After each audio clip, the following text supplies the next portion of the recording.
যে বর্ষার সময় আমাদের তেমন পশু পাখি জীবজন্তুরও খাদ্যের জন্য সমস্যা সৃষ্টি হয়। ঠিক তেমনই দেখেন গৃহপালিত পশু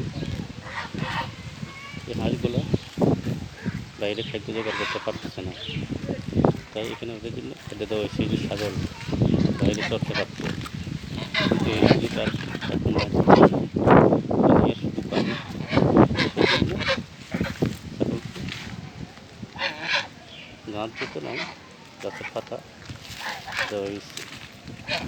এটাই দুনিয়ার বাস্তবতা, কিছুই এখন করার নাই, কারণ ওদেরও তো একটা জীবন আছে।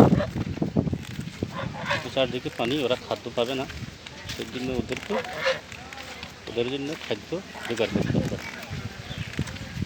বিশেষ করে পানির দিকে আমাদের একটু খেয়াল রাখতে হবে। যেখানে পুকুর আছে দেখেন খাদ্য পাচ্ছে না, কী খাবে খেতে পাচ্ছে না,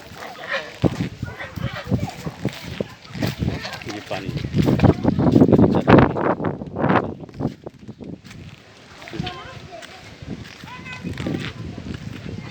অত্যন্ত করুণ অবস্থা চারদিকে।